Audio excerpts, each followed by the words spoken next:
Hi, boys and girls. This is Ms. Kathy. I'm so happy you've joined me today for another story just for you.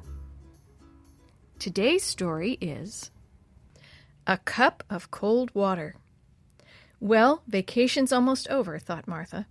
She seated herself in the willow rocker on the veranda of the resort hotel and looked out over the lake. 2 more days, and she would be going home.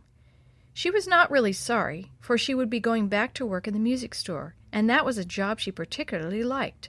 In fact, she liked it so well that in the back of her mind she was planning how she could buy the business when old Mr. Bergstrom sold it. He was getting too old to run it, he said, and if he could find a good buyer, he would sell.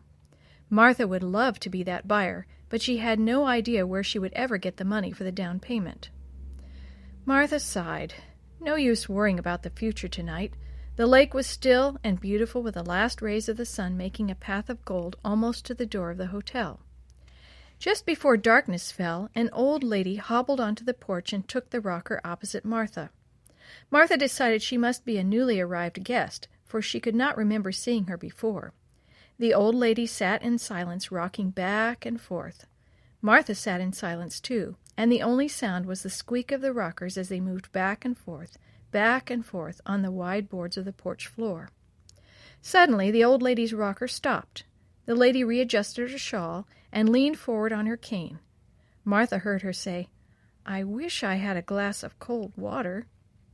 "Here's my chance," thought Martha to herself. "I haven't done a bit of missionary work since I came up here. I'll get it for her." Without a word, Martha left, and in a few minutes returned with a glass of ice water. The old lady looked surprised. "Did you hear me say I wanted a glass of water?" Martha nodded. "Well, I was just talking to myself. I surely didn't expect anyone to get it for me." Martha assured her that she was happy to get it, then went to her room for the night. During the next 2 days, Martha caught sight of the old lady only occasionally. Then, almost before she knew it, she was back in the music store. One day, as she was waiting on customers, she noticed a tall, distinguished man enter the store. He waited until she had finished with a customer, then came over to Martha. "Could you tell me where I could find this person?" he asked, showing Martha a piece of paper. "Why, that's my name," Martha gasped. What would a stranger want with her? "Then this is for you." The man pulled a piece of paper from his wallet and handed it to Martha.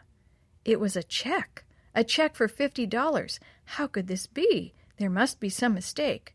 "I'm sorry, sir," Martha said, "but I'm afraid there's been a mistake. No one would be sending me $50. She handed the check back. "But isn't this your name?" asked the man. "Well, yes, but—" "Did you spend your vacation at Cabour's End on the island a few weeks ago?" Let me stop a minute. "Did you spend your vacation at Cabot's Inn on the island a few weeks ago?" "Yes, but—" "Did you meet an old lady on the porch one night and give her a glass of water?"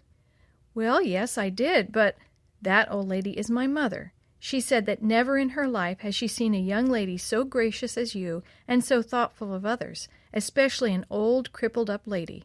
She wants you to have this." Martha took the check, not knowing quite what to say. $50 for a glass of water? Ridiculous. "And another thing," the man went on, "my mother wants to know what you would like most if you could have anything you wanted right now."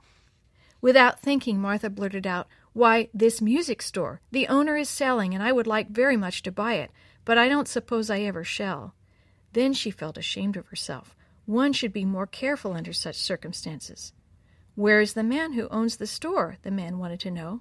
"He's in the office in the back room." "Fine, let's go and see him." Martha led the way, and before the day was over, Martha had not only the down payment, but she had the papers and the deed all signed. She owned the store. I know this is a very unusual story. Not everyone who is kind to those around him will be so richly rewarded. But sometimes. Remember one thing. It was not the cup of cold water that did the trick. It was Martha's genuine thoughtfulness and her willingness to be helpful that were rewarded.